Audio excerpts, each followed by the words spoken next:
Post অফিসে টাকা রাখার সম্বন্ধে আপনি যেটুকু জানেন কিংবা ইউটিউবে যা দেখেছেন, অনেক ভুল তথ্য ছড়ানো আছে। সবার আগে সহজ করে বুঝি, এই এমআইএস বা মান্থলি ইনকাম স্কিমটা কি। ভাবুন তো, কোনো চিন্তা ছাড়াই প্রতি মাসে আপনার ব্যাংক অ্যাকাউন্টে একটা ফিক্সড টাকা ঢুকে যাচ্ছে, অনেকটা বাড়ি ভাড়ার মতো। এটাই হলো এই স্কিমটার আসল ম্যাজিক। আপনি একবার টাকা জমা করবেন আর সরকার আপনাকে প্রতি মাসে তার উপর সুদ দেবে। সুবিধে কি কি? মাসিক আয় একটা পাবেন, টিডিএস নেই, 100% সরকারি গ্যারেন্টি। এই স্কিমের সব থেকে বড় সুবিধাটা কি জানেন? আপনার টাকা সম্পূর্ণ সুরক্ষিত, কারণ এখানে সরাসরি ভারত সরকার গ্যারেন্টি দিচ্ছে। কিন্তু খেলাটা এখানে শেষ নয়, আসল ট্রিক তো এখনো বাকি বস। 90% মানুষ যে ভুলটা করছে, দেখুন, এমআইএস থেকে যে মাসিক সুদটা পাওয়া যায়, 90% মানুষ সেটা খরচ করে ফেলে বা সাধারণত সেভিংস অ্যাকাউন্টে ফেলে রাখে, যেখানে 4% সুদ মেলে। কিন্তু বাকি 10% মানুষ যারা একটু স্মার্ট ইনভেস্টর, একটু বুদ্ধি খাটায়, ওনারা একটা ছোট্ট ট্রিক ব্যবহার করেন। কি এই ট্রিক? ওই মাসিক সুদের টাকাটা তুলে পোস্ট অফিসেরই আর একটা শক্তিশালী স্কিম, যা হলো আরডি বা রেকারিং ডিপোজিট, ওটাতে জমা করে দেয়। এবার আপনি একটু চমকে যাবেন, কারণ যে আপনি ভাববেন এটা করে কি লাভ। এতে কি হয়, আপনার টাকা দুটো স্কিমে একসঙ্গে কাজ করতে শুরু করে। একদিকে এমআইএস থেকে প্রতি মাসে ফিক্সড ইনকাম আসছে, আবার সেই ইনকামের ওপর আরডিতে চক্রবৃদ্ধি সুদহারে জমছে। একে বলে ডাবল ইঞ্জিন গ্রোথ। বুঝতে পেরেছেন? ঠিক আছে, আমি আরো একবার আপনাকে বোঝাচ্ছি। আপনি প্রত্যেক মাসে এমআইএস থেকে একটা ফিক্সড ইনকাম পাচ্ছিলেন পোস্ট অফিস থেকে, ইন্টারেস্টের টাকাটা, সেই ইন্টারেস্টের টাকাটা আপনি আবার পোস্ট অফিসে আরডিতে চক্রবৃদ্ধি সুদের হারে ফিক্সড করছেন। এর ফলস্বরূপ আপনার রিটার্ন কিন্তু অনেকটাই বেশি পাবেন। কিন্তু এখানে কোশ্চেন যেটা আসছে প্রথমেই, এখানে কি সত্যি 14% রিটার্ন পাওয়া সম্ভব? চলুন এবার এর পর্দাটা ফাঁস করা যাক। একটা ক্যালকুলেটরে আমি আপনাকে হিসেব করে দেখাচ্ছি উদাহরণ দিয়ে। সুজয় নামের একটি ছেলে এমআইএস এ 5 লক্ষ টাকা জমা করেছে। এমআইএস থেকে আয় 7.4%, মানে 7.4% সুদে প্রত্যেক মাসে সে পাবে 3038 টাকা। 5 বছরে মোট সুদ পাবে তাহলে কত? সে 5 লক্ষ টাকার 1,84,980 টাকা। ওই যে মাসিক সুদ পাচ্ছে 3083 টাকা, যদি 5 বছরের জন্য আরডিতে জমা করে, তাহলে সেখান থেকে সে সুদ কত পাবে? 6.7, মানে 6.7% ইন্টারেস্ট পেলে 5 বছর পর তার ম্যাচুরিটির অঙ্কটা কত দাঁড়াবেন জানেন? 2,19,141 টাকা। মানে ইন্টারেস্টের যে টাকাটা পাচ্ছিল ওটাকে আবার চক্রবৃদ্ধি সুদে আরডি করছে। এই দুটো স্কিম মিলিয়ে সুজয়ের কার্যকরী সুদ দাঁড়াবে প্রায় 8.8%, মানে 8.8%-এর কাছে ইন্টারেস্ট দাঁড়াচ্ছে সুদের হার। এবারে আপনি এখানে বলতে পারেন, তাহলে 14% যে রিটার্নের গল্পটা শুনেছিলাম, ওটা তাহলে কি? ওটা আসলে ক্লিক বেট। হ্যাঁ, আপনাকে ভুল শোনানো হয়েছে কিংবা ভুল দেখানো হয়েছে শুধুমাত্র পপুলারিটির জন্য। এখন আপনি বলতে পারেন, তাহলে 14% তো পাচ্ছি না, কেন তবে টাকা রাখবো পোস্ট অফিসে? একবার ভাবুন, কোনো কিন্তু এখানে ঝুঁকি নেই। 8.8% রিটার্ন আপনি পাচ্ছেন আজকের দিনে, যেটা এফডি আপনাকে কখনোই দেয় না। আপনি যে কোনো ব্যাংকে যান, আমি নাম নিচ্ছি না, যে কোনো ব্যাংক, সিনিয়র সিটিজেন হলেই আপনি একমাত্র পাবেন 8% ইন্টারেস্ট। ঠিক আছে, তার জন্য আপনাকে কিন্তু একটু ছুটতে হবে, এটাই হচ্ছে ব্যাপার। আর আপনি এখানে কিন্তু সেই সিস্টেমটা ছাড়া, কোনো রিস্ক ছাড়াই আপনি 8.8% রিটার্ন পাচ্ছেন। এবারে মিউচুয়াল ফান্ড কিংবা স্টক মার্কেটের ব্যাপারটা সম্পূর্ণই আলাদা, কারণ ওখানে ভলাটিলিটি আছে। ওখানে আপনার টাকা যেমন বাড়তেও পারে 14%-এর জায়গায় 20%, তেমন আপনার টাকা লসও হতে পারে। আর কিন্তু এখানে সরকার সরাসরি 100% গ্যারেন্টি নিচ্ছে পোস্ট অফিসের ক্ষেত্রে, এটাই হচ্ছে আপনার ফায়দা। এবারে কয়েকটা জিনিস চট করে জেনে নিন, যাতে আপনি কখনো পরবর্তীকালে ভুল না করেন। এই যে ইনভেস্টমেন্টের কথাটা বললাম এমআইএস এ, সেখানে অ্যাকাউন্ট খুললে আপনি 9 লক্ষ টাকা জমা করতে পারবেন। জয়েন্ট অ্যাকাউন্ট খুললে কিন্তু সেখানে 15 লক্ষ টাকা জমা করতে পারবেন। কারা খুলতে পারবে? এখানে যে কোনো ভারতীয় নাগরিক খুলতে পারে। 10 বছর বাচ্চার বয়স ওপরে হলেই খোলাটা যাবে। বন্ধ করার ব্যাপারটা হচ্ছে কি, 1 বছর পর বন্ধ করা যায়, তবে কিছু পেনাল্টি লাগে। এবারে আপনাকে যে কথাটা একটাই কথা বারবার বলবো, 14% না পেলেও আপনি কিন্তু এমআইএস প্লাস আরডির কম্বিনেশনটাকে এফডিকে বিট করতে পারছেন। এটা কিন্তু খুব ভালো অপশন। ব্যাংকের সেভিংস অ্যাকাউন্টে টাকা রাখার থেকে আপনি কিন্তু এটা করলে ভালো একটা রিটার্ন পাবেন।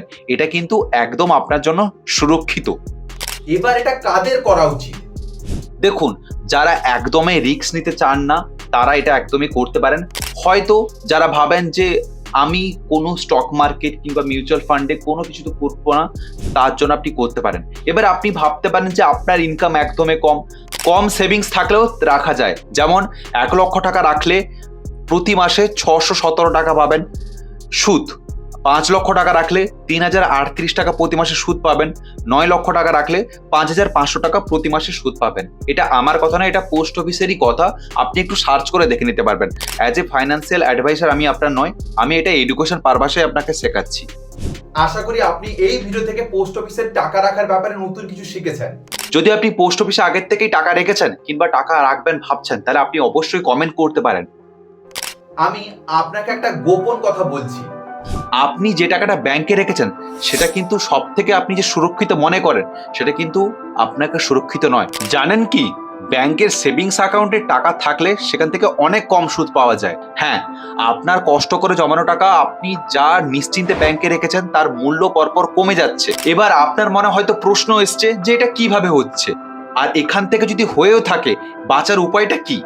আমি আপনাকে 3টি গোপন জায়গার কথা বলবো যেখানে বুদ্ধিমান লোকেরা টাকা রেখে থাকে। প্রথমেই জানি কেন ব্যাংকে টাকা রাখলে আমাদের টাকাটা কমে যাচ্ছে সেভিংস অ্যাকাউন্টে। তার আগে আপনাকে জানতে হবে ব্যাংকের আসল খেলাটা। ব্যাংক আপনাকে তখনই লোন দেয় যখন তারা নিশ্চিত থাকে যে আপনার কাছ থেকে 12 থেকে 17% ইন্টারেস্ট আদায় করতে পারবে। আর এই ব্যবসাটাই তারা করছে আপনার আমার জমানো টাকা দিয়ে। ভাবুন একবার, ওরা আমাদের টাকায় 3 থেকে 4% সুদ দেয় সেভিংস অ্যাকাউন্টে, এফডি আরডি 2-3% বেশি। কিন্তু ইনফ্লেশন কিংবা মুদ্রাস্ফীতি একে হারাতে পারছে না, কারণ ইনফ্লেশন বাড়ছে হচ্ছে 6 থেকে 7%-এর কাছাকাছি। অথচ সেই টাকা অন্যদের ধার দিয়ে কয়েক গুণ বেশি লাভ করে ব্যাংক। এর মানে হলো আপনার টাকা ব্যাংকে ফেলে রাখা মানে নিজের ক্ষতি করে ব্যাংকে লাভ করে দেওয়া। আপনার টাকার আসল শত্রু হলো ইনফ্লেশন, আর ব্যাংক আপনাকে সেই শত্রুর হাত থেকে কখনো বাঁচাতে পারছেন না। তাহলে প্রশ্ন হলো, শত্রুর হাত থেকে মানে আপনার টাকাকে আপনার নিজেকেই বাড়াতে হবে। এমন সিস্টেম রাখতে হবে যেখান থেকে টাকা বাড়ে, যেটা প্রথমে আমি আপনাকে বললাম পোস্ট অফিসে। এছাড়াও আপনি 3টি জায়গায় টাকা রাখতে পারেন। নাম্বার 1, প্রিসিয়াস মেটালস, সোনা এবং রূপো।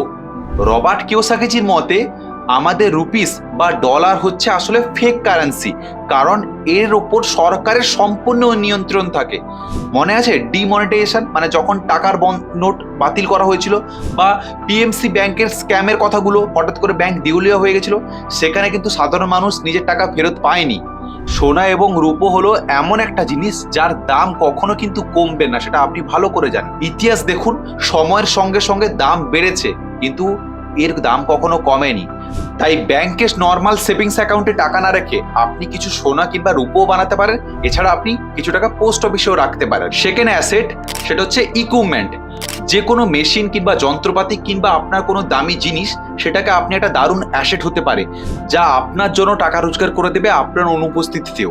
যেমন উদাহরণ দিয়ে বলি, ওয়ারেন বাফেট মাত্র $25 দিয়ে একটা পেন্সিল বল মেশিন কিনেছিলেন, যেটা একটা গেম খেলার মেশিন। সেটা লাগিয়েছিলেন সেলুনের বাইরে, কারণ সেলুনের মানুষ চুল দাড়ি কাটতে গেলে ওখানে অনেকটাই সময় লাগে এবং বোর্ড হয়।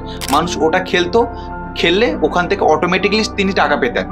কোনো কাজ না করেই টাকা কামাতে শুরু করেন। ঠিক একইভাবে আমার এক বন্ধুর কাকু 1.5 লক্ষ টাকা দিয়ে 2টি পুরনো টোটো কিনেছিলেন এবং সেগুলোকে ভাড়া দিয়ে দেয়। কন্ডিশন একটাই, প্রত্যেক দিন 2টি টোটো থেকে যাতে 700 টাকা করে দিয়ে দেয়, আর টোটো তাদের।